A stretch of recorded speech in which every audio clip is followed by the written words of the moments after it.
Suara gemericik air terdengar. Riak air muncul dari genangan air yang berwarna hitam itu.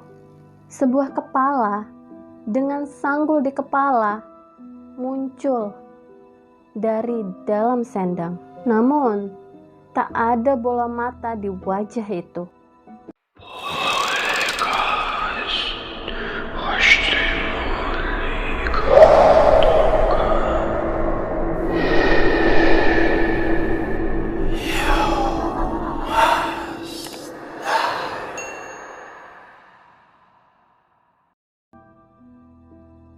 Hai, aku Santi. Untuk kalian pecinta horor, yuk gabung ke channelku. Di cerita kali ini, kita akan masuk dari cerita sebelumnya, yaitu Gending Alas Mayit part kelima ya. Dan bocoran sedikit, kutukan Gending Alas Mayit akan terkuak di part ini. Oke, tanpa basa-basi lagi, kita langsung masuk aja ke ceritanya. Sekumpulan orang mendatangi Cahyo dan Pak Le. Sepertinya mereka dari kota yang cukup jauh. Pak Le, Cahyo, sudah lama sekali ya. Dulu kamu masih sekecil ini loh, Cahyo. Mereka berbincang panjang lebar, seolah sedang bernostalgia akan sesuatu. Aku hanya termenung di ujung ruangan. Cerita Sekar mengenai Laksmi sungguh membuatku sangat terpuruk. Tidak mungkin seorang Laksmi yang ramah dan baik bisa mati di tangan anak buah bernama Aswangga itu. Danan, sini loh, tak kenalin sama mas-masku. Aku menghampiri mereka sambil menyembunyikan wajah murungku. Saya Danan, mas, majikannya Cahyo. Ucapku sambil menjabat tangan teman-teman Cahyo. Cahyo segera menoleh dan melemparkan sarungnya ke arahku. Enak aja, majikan mbahmu. Emangnya aku mbok gaji piro? Wah, Mas Danan bisa aja. Saya Ardian, ini Nizar dan Ranto. Pak Le mendekat sambil membawakan minuman yang telah disiapkan bule dari dapur. Ini diminum dulu. Terima kasih loh sudah jauh-jauh mau mampir ke sini. Perbincangan-perbincangan ringan terbentuk di antara kami. Hampir sebagian besar merupakan cerita mengenai bagaimana Pak Le dan Cahyo yang masih kecil telah menyelamatkan mereka dari bahaya di pabrik gula. Cahyo, Pak Le, kami sudah mencoba mencarikan informasi semampu kami dan berujung kepada seseorang bernama Mbah Rusman. Katanya, dulu dia warga desa Windu Alit yang bertahan dari kutukan yang sedang kalian hadapi itu. Sebagian besar, kami sudah mengetahui cerita Mas Ardian dari telepon. Namun dengan bertemu langsung, cerita mereka mengenai Mbah Rusman terasa lebih menyedihkan. Sebentar Mas Ardian, sebelum dilanjutin ceritanya, biar saya panggil Sekar dulu. Sambil Mas Ardian melanjutkan ceritanya, Mas Nizar masuk ke dalam mobil dan membawa sebuah benda yang terlihat cukup besar. Nah, ini barangnya. Ucap Mas Ardian membuka sebuah bungkusan yang berisi gong kecil dan pemukulnya. Menurut cerita Mbah Rusman, pemukul ini disebut dengan tabuh watu ringin. Namun, ini tidak cukup untuk satu warga desa. Kalian harus membuatnya dari kayu pohon beringin tua di sebuah sendang di hutan. Pak Le terlihat terfokus pada benda itu dan memperhatikan energi yang keluar darinya. Sendang Banyu Ireng. Saya pernah ke sana, Pak Le. Aku mengingat sebuah tempat yang digenangi air berwarna hitam di dalam alas mayit. Ya sudah, Mas Ardian. Benda ini kami terima ya. Terima kasih banyak. Terlihat Pak Le sengaja memotong ceritaku agar mereka semua tidak terlalu terjun ke dalam permasalahan mengerikan ini. Iya, Pak. Kami sangat senang bisa membantu. ucap Mas Ranto menggantikan Mas Ardian yang sedang berpikir. Pak Le, Mas Danan, Cahyo, kami tahu ini tidak mudah. Tapi kalau bisa, selesaikan ini sebelum purnama berikutnya. Sebelum kutukan itu menyerang Mbah Rusman lagi. Pinta Mas Ardian dengan wajah yang serius. Kami mengerti maksud Mas Ardian dan berjanji menyelesaikan ini secepat mungkin. Oh iya Pak Le, mohon maaf. Korek pemberian Pak Le saya serahkan kepada Mbah Rusman dan cucunya. Saya pikir mungkin itu bisa membantu mereka. Yang kamu lakukan sudah benar. Korek itu sudah seharusnya berada di tangan mereka yang membutuhkan. Balas Pak Le sambil menepuk pundak Mas Ardian. Setelah perbincangan serius itu, kami berpisah. Cahyo mengajak teman-temannya itu untuk pergi ke pabrik gula tempat kerjanya yang sudah direnovasi, dan sore harinya mereka sudah berpamitan pergi. Nggak nyangka, kamu punya teman-teman sehebat itu. Iya dong, tapi sayangnya temanku yang paling hebat lagi galau gara-gara kehilangan perempuan. Cahyo menyindirku, namun aku tahu maksud baiknya untuk menyemangatiku. Panjul, Danan, Sekar, kita kumpul di pendopo. Teriak Pak Le sambil berjalan menuju ke halaman belakang. Kami menyusul Pak Le ke pendopo dan duduk lesehan sekenanya. Suara pohon yang ditiup hembusan angin malam memecah keheningan di halaman belakang rumah. Pak Le sudah mampir ke desa Windualit.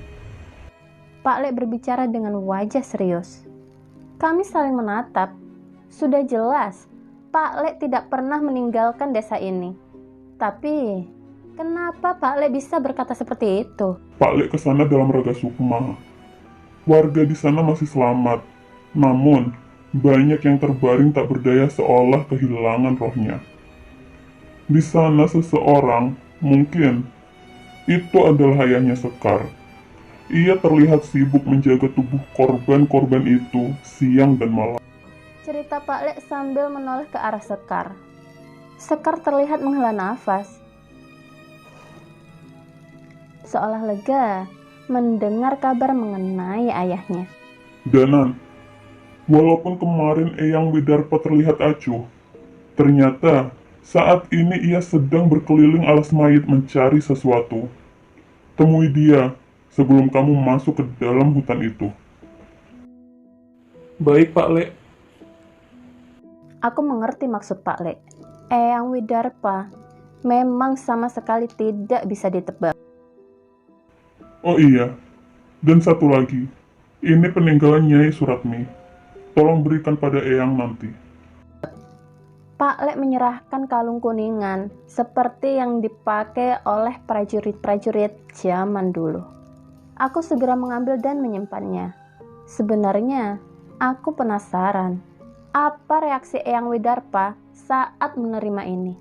Pak Le menutup perbincangan kami sambil mengajarkan mantra penyembuh kutukan, termasuk kepada Sekar. Pak Le bilang, mungkin nanti ayah Sekar akan membantu kami di alas mayit. Jadi, Sekar harus membantu warga untuk menahan kutukan yang diterima warga desa. Kami beristirahat dengan cukup. Paginya, Bule memberikan bekal kepada kami untuk persediaan selama perjalanan ke desa Windualit. Pak Le tidak ikut. Ia masih harus bertugas menjaga pabrik gula yang ia kelola. Namun Pak Le bilang bahwa ia sudah meninggalkan sesuatu untuk membantu kami di sana.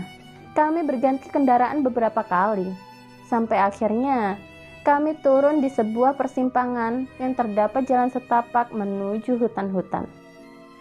Dari sini masih berapa lama? Kalau jalannya cepat, mungkin bisa 2-3 jam. Ya udah, kalau Sekar capek bilang ya, nanti Mas gendong.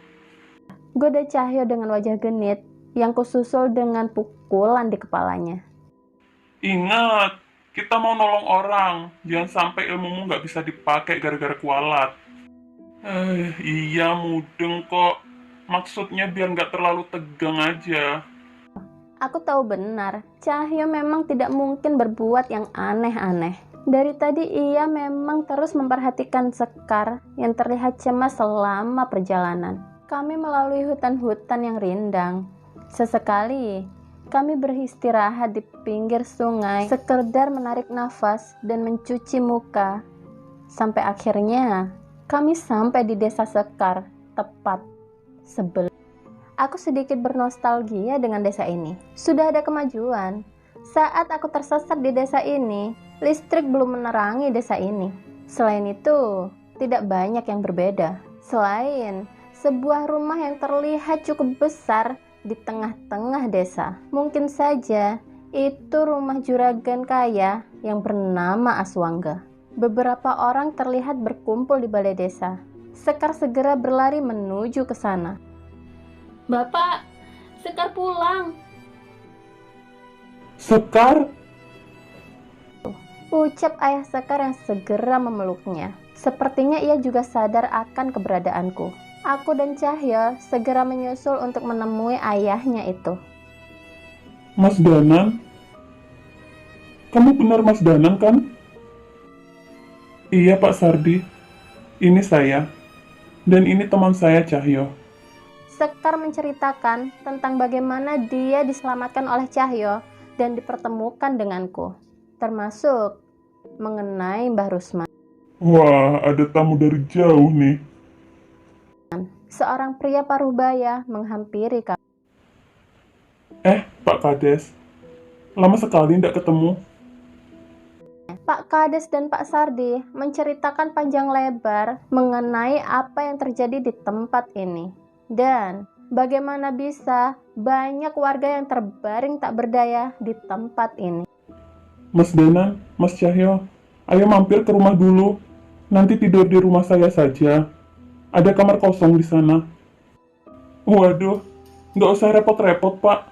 Nanti saya tidur di rumah singgah aja. Mau nostalgia? Pak Sardi, istirahat dulu. Warga yang terkena kutukan, biar kami yang mengobati.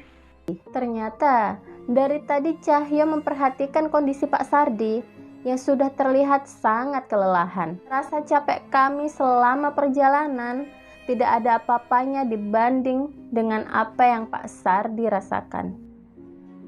Bener nih, kalian habis perjalanan jauh loh. Pasti capek. Bener, Pak. Sekar, tolong antar Bapak ke rumah ya. Suruh istirahat, biar kami ditemani sama Pak Kades. Sekar mengangguk dan mengerti maksud kami. Memang, wajah kami terlihat serius setelah memasuki desa ini. Tak ada lagi candaan yang keluar dari mulut Cahyo. Pak Kades, saya mohon izin memeriksa warga desa.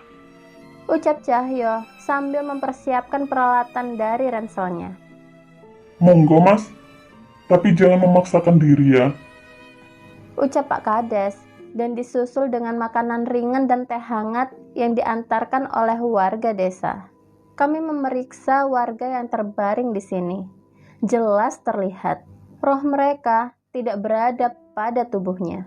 Namun, sebuah kekuatan menjaga agar tidak ada entitas lain masuk ke tubuh mereka. Mungkin itu adalah perbuatan Pak Sardi. Kami hanya membacakan mantra pelindung untuk menahan serangan-serangan yang mungkin datang ke tempat ini. Danan, kita harus beresin ini semua. Ini keterlaluan. Sabar, jangan gegabah. Malam ini kita persiapan dulu. Malam ini bukan bulan purnama. Seharusnya aman. Aku mencoba menahan emosi Cahyo. Setelah selesai memeriksa warga, kami berpamitan ke rumah singgah yang terletak tak jauh dari balai desa. Setelah membereskan semua peralatan, kami melakukan persiapan untuk esok malam. Cahyo, tak coba cek dulu. Pak Lek ninggalin apa di sini? Ucapku pada Cahyo sambil memasang posisi meditasi. Ya sudah sana, aku jagain. Aku memisahkan sukmaku dari raga. Sebuah aura kelam terlihat mengelilingi hampir seluruh sudut desa ini. Dan benar, sumbernya dari alas mayit. Aku mencoba berkeliling desa dan mencari tahu lebih dalam mengenai aura kelam ini. Terlihat nyala api berwarna putih yang menambah besar secara perlahan. Geni bara loka, salah satu ilmu terhebat milik Pak D. Dengan api ini, kami bisa menenangkan roh-roh penasaran yang belum tenang tanpa harus bertempur. Tapi aku ragu, besar api ini akan cukup besar untuk melawan seisi hutan ini. Belum sempat menemukan petunjuk yang berarti, perlahan terdengar suara mendengung dari dalam hutan. Itu adalah suara gong yang dipukul dengan pelan, diikuti dengan suara gamelan. Persis seperti apa yang kudengar saat Sekar kesurupan. Tapi, bukannya malam ini bukan bulan purnama?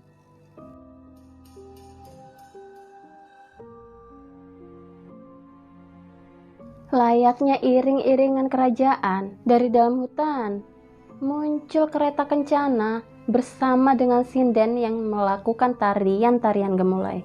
Bahaya semakin kurasakan. Segera aku menarik sukmaku ke dalam tubuh untuk memberitahu Cahyo dan Pak Sardi. Cahyo, sepertinya kita harus bersiap. Suara gamelan muncul dari dalam hutan. Aku memberitahu Cahyo dengan apa yang kulihat. Tapi, sekarang bukan bulan purnama. Sepertinya mereka merasakan ancaman. Iring-iringan kereta demit itu juga mengarah ke sini. Pokoknya siap-siap. Perintahku, kami mengambil tabuh watu ringin dan gong kecil yang kami bawa dan segera keluar dari rumah singgah. Suara gamelan sudah terdengar semakin jelas. Semua warga, termasuk Pak Sardi juga, serentak keluar dari kediamannya dan berkumpul ke balai desa. Mas Danan, gimana ini? Jangan sampai ada korban lagi. Tenang Pak, tidak akan kami biarkan. Ucap Pak Kades yang menghampiri kami. Aku menenangkan Pak Kades sambil memperhatikan gelagat warga, mencari apakah ada yang terpengaruh suara gending itu. Pak Sardi, Sekar. Mana Sekar? Cahyo yang tidak menemukan Sekar menanyakan kepada Pak Sardi yang datang bersama warga. Lah, Nak Cahyo, tadi Sekar pamit mau mengantarkan makanan untuk kalian. Ucap Pak Sardi yang mulai lemas. Insting Cahyo memaksanya untuk berlari ke balai desa dan mendobrak pintu kayu yang ada di sana. Danan, di sini. Teriak Cahyo memanggilku. Aku segera berlari dan memperhatikan apa yang dilihat oleh Cahyo. Di tengah-tengah warga yang terbaring, Sekar menari dengan gemulai, mengikuti irama gamelan dan mengelilingi warga yang terkena kutukan. Sekar, lawan Sekar. Teriak Pak Sardi yang mencoba menghentikan anaknya itu. Namun, itu semua sia-sia. Pak Sardi terpental dengan kekuatan besar yang memancar dari tubuh Sekar.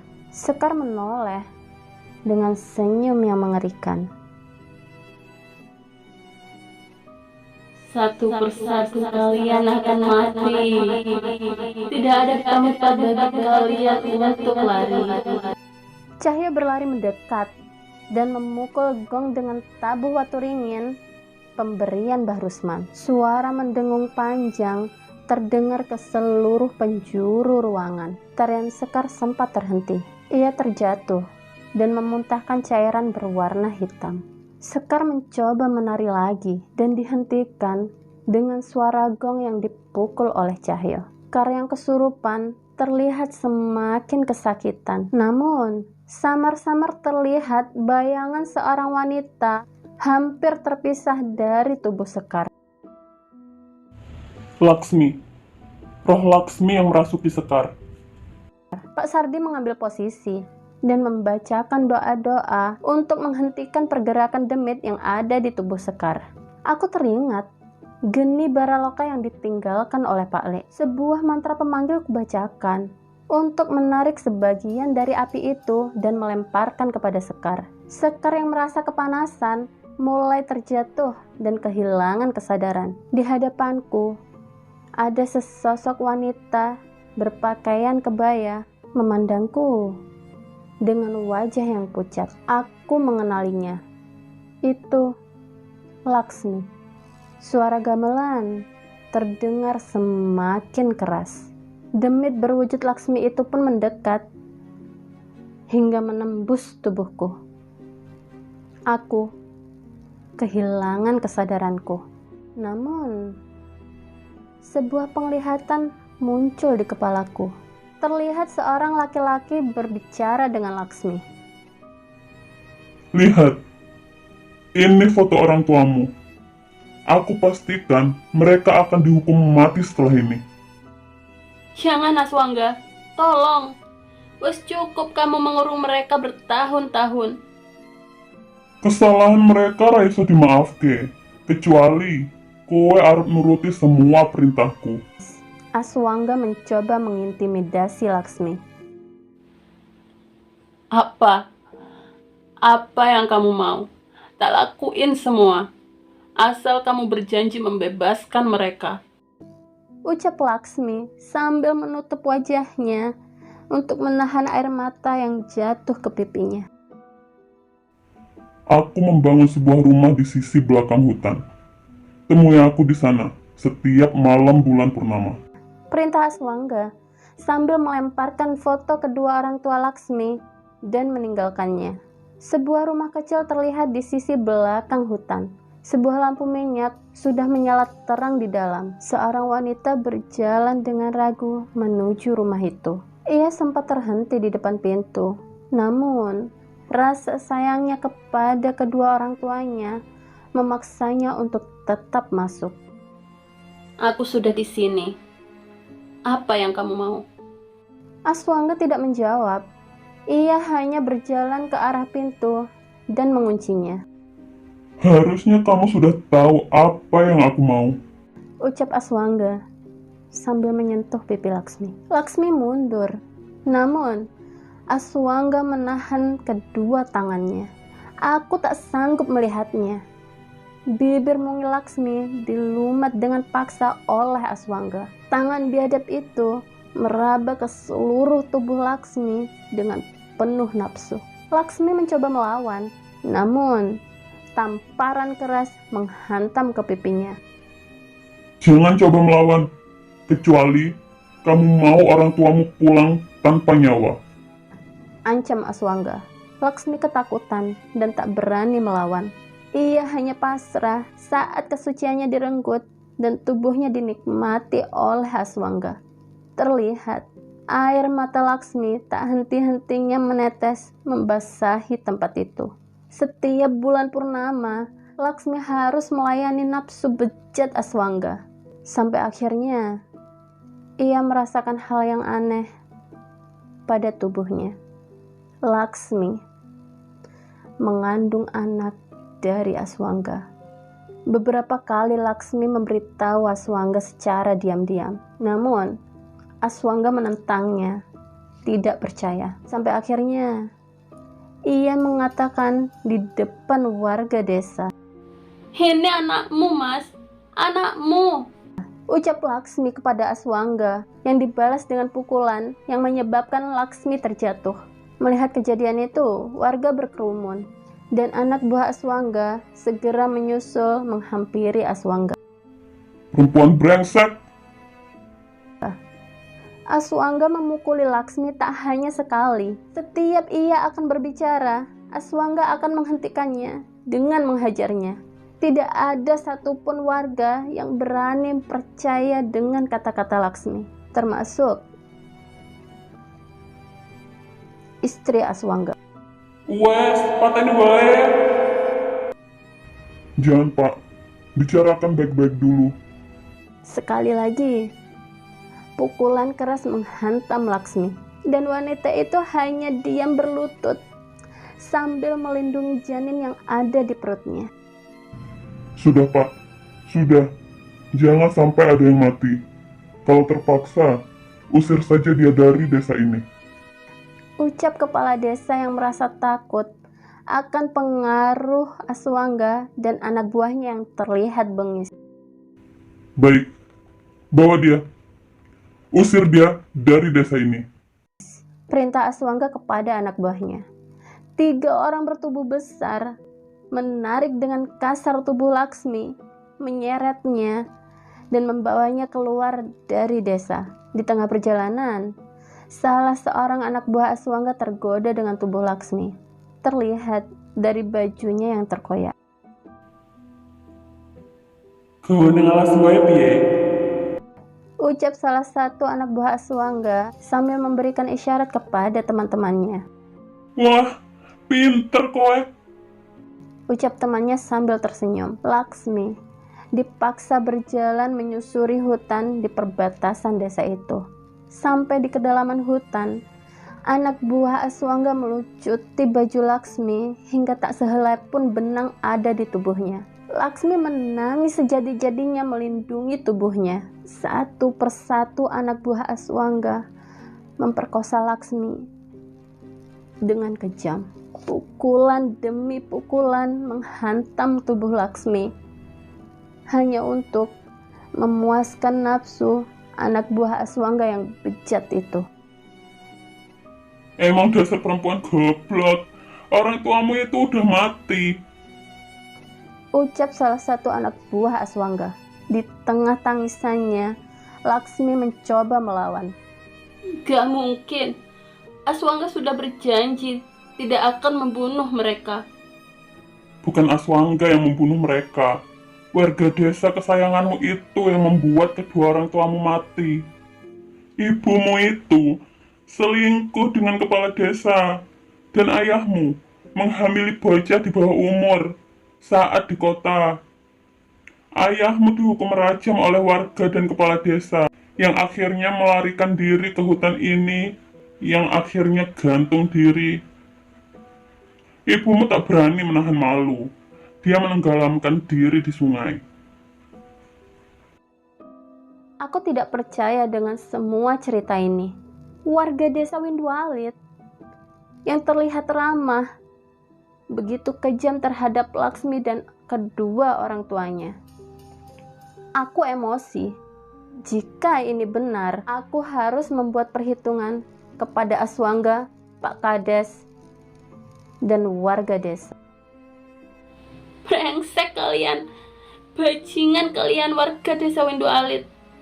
Aku akan membalas semua ini. Teriak Laksmi yang dibalas dengan jambakan anak buah Aswangga yang masih ingin melampiaskan nafsunya. Dendam. Aku dendam. Kalian harus mati. Teriak Laksmi dengan wajah yang putus asa. Setelah puas memperkosa dan menyiksa tubuh Laksmi, anak buah Aswangga meninggalkan Laksmi tergeletak begitu saja. Hari semakin malam. Tak ada sedikit pun cahaya masuk ke dalam hutan itu. Laksmi tersadar dan menyeret tubuhnya sedikit demi sedikit. Di tengah rasa dendam yang menyelimutinya, ia sampai ke sebuah sendang yang digenangi dengan air yang berwarna hitam. Bau busuk mengelilingi tempat itu. Mati. Warga desa harus mati. Bisik Laksmi di setiap langkahnya. Suara gemericik air terdengar. Riak air muncul dari genangan air yang berwarna hitam itu. Sebuah kepala dengan sanggul di kepala muncul dari dalam sendang. Namun, tak ada bola mata di wajah itu. Makhluk itu berdiri dan semakin mendekat ke Laksmi. Aku iso kowe mateni Ucap makhluk itu pada Laksmi. Laksmi memandang setan itu. Setelah semua yang ia lalui, wajah seram setan itu sama sekali tidak membuatnya takut. Tak wenehi apa wae. Sing penting warga desa mati. Ucap Laksmi kepada makhluk itu. Suara gong berbunyi. Penglihatanku menjadi kabur. Mataku kembali melihat orang-orang di balai desa. Aku masih terbawa emosi. Selain itu, roh Laksmi masih berdiri di depanku dan wajahnya tidak lebih dari sejengkal dari wajahku. Kamu sudah tahu semuanya dengan kamu masih mau membantu warga desa yang biadab itu? Ucap demit itu kepadaku. Wajahku merah padam. Terlihat di pintu, Pak Kades sedang berdiri dengan seseorang yang dijaga oleh beberapa anak buahnya. Itu pasti Aswangga. Aku merapalkan ajian lebur saketi di tanganku dan bersiap menyerang mereka. Balaskan dendamku, Danan. Balaskan rasa sakitku, dan jadilah pangeranku di alas mayat. Ucap Laksmi yang diikuti dengan tawanya yang mengerikan. Dar, bersambung. Nguras emosi banget ya baca cerita ini. Coba bayangin kalau kalian ada di posisi Laksmi. Jangan sampai. Jauhkan dari hal-hal yang seperti itu. Oke? Jangan sampai kalian gak bunyiin loncengnya supaya kalian dapetin notif untuk cerita selanjutnya. Makasih yang udah mampir, makasih yang udah nonton, makasih yang udah mau dukung aku. Tolong kasih jempolnya, tolong pencet subscribe-nya, bunyiin juga loncengnya supaya kalian membantu channel aku untuk berkembang. Oke, aku Santi pamit undur diri.